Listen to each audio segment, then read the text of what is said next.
अत्यंत महत्वाची घटना घडली आहे। अनेक अपक्ष उमेदवारांनी झालेल्या बोलण्यानंतर उमेदवारी अर्ज मागे घ्यायची तयारी केलेली आहे। प्राजक्ताताई रुमडे या ठिकाणी उपस्थित आहेत। भाजपच्या त्या पदाधिकारी होत्या।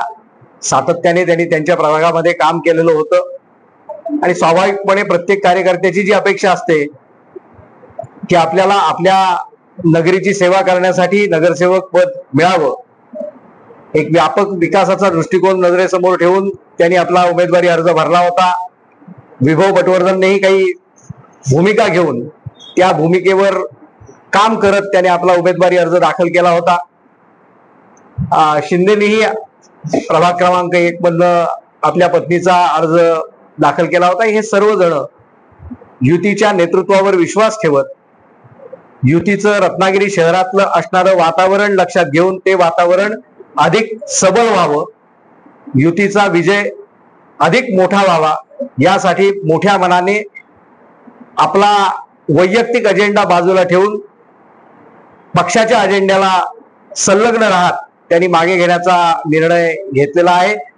त्याला मनापासून धन्यवाद सामंत साहेबांनी दिलेत, मीही त्यांना धन्यवाद देतो।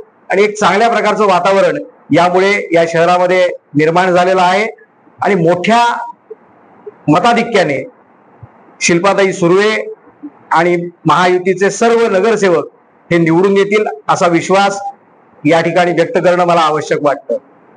भारतीय जनता पार्टीचा विषय बोलायचा झाला तर आत्ताच सामंत साहेबांनी सांगितलं की गुहागरमध्ये अनेक वर्ष भारतीय जनता पार्टीला राजकीय पटलावर खेळाडू म्हणून खेळता येत नव्हतं। यावेळेला युतीच्या झालेल्या निर्णयामध्ये नगराध्यक्षपद भारतीय जनता पार्टीच्या वाट्याला आलेलं आहे। ही एक मोठी घटना आहे।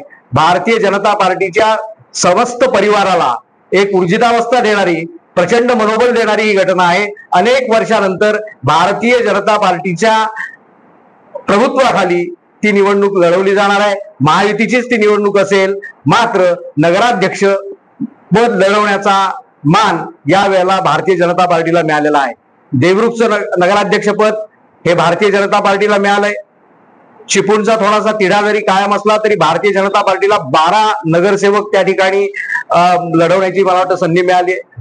देवरुखलाही 9 नगरसेवक आम्ही लढवतोय।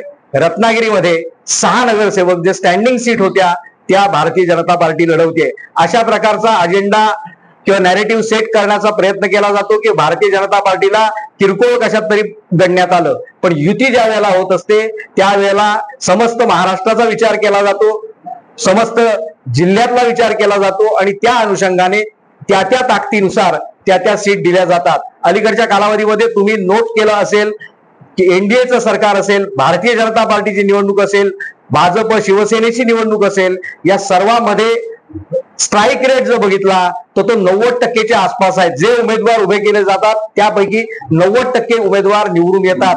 तोच क्रायटेरिया या सर्व निवडणुकांच्या जागा वाटपाच्या वेळेला वरिष्ठांनी लावलेला आहे। त्यांनी त्याचा आवश्यक असणारा साधक बाधक सर्व विचार करून हा निर्णय घेतलाय।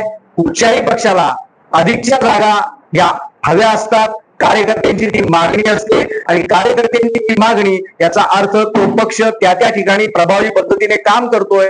मात्र अंतिमतः ती जागा एकच असते, त्यामुळे ती जागा कोणाला द्यायची यासाठी संघटनात्मक पातळीवर निर्णय होतो आणि त्यानुसार भारतीय जनता पार्टी आणि शिवसेना याच्यामध्ये जे जागा वाटप झालेलं आहे ते निवडून येणाऱ्या जागा याचा क्रायटेरिया लावून झालेला आहे। त्यामुळे कुठेही भारतीय जनता पार्टीला कुठेतरी कमी लेखलं गेलं, कुठेतरी कमी जागा मिळाल्या अशा प्रकारचं जे वातावरण पसरवण्याचा प्रयत्न काही जण करतायत तो निखालस खोटा आहे। कारण का भारतीय जनता पार्टीचे 2 नगराध्यक्ष पदाचे उमेदवार आणि नगरसेवक हे या निवडणुकीमध्ये चांगल्या पद्धतीने लढतायत आणि मी सांगितलं त्याप्रमाणे 90% स्ट्राईक रेटने आपण सगळ्या निवडणुकांमध्ये उतरतोय। त्यामुळे याही वेळेला भारतीय जनता पार्टीचेच नव्हे तर युतीचे 90% पेक्षा अधिक उमेदवार हे विजयी झालेले आपल्याला पाहायला मिळतील।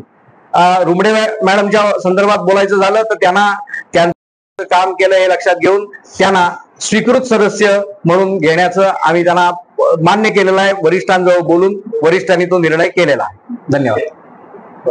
तर भाजपच्या अजून काही उमेदवार आहेत म्हणजे बंडखोरी म्हणा किंवा त्यांना निवडणूक लढवायची असे किती जण आहेत आणि त्यांची तुम्ही समजूत कशी काढता? प्रयत्न चालू आहेत. 3 वाजेपर्यंत आम्ही प्रयत्न करणार आहोत. भारतीय जनता पार्टी किंवा युतीचा जो अजेंडा आहे त्या अजेंड्याच्या माध्यमातून त्यांना कन्व्हिन्स करण्याचा प्रयत्न करणार आहोत. सामंत साहेबही स्वतः त्याच्यामध्ये वैयक्तिक लक्ष घालतायत. आणि मला असं वाटतं की बहुतांशी सर्व उमेदवार हे आपला उमेदवारी अर्ज मागे घेतील किंवा आपल्या माध्यमातून त्यांना माझं आव्हान आहे की त्यांनी युतीच्या पाठीशी खंबीरपणे उभं राहावं.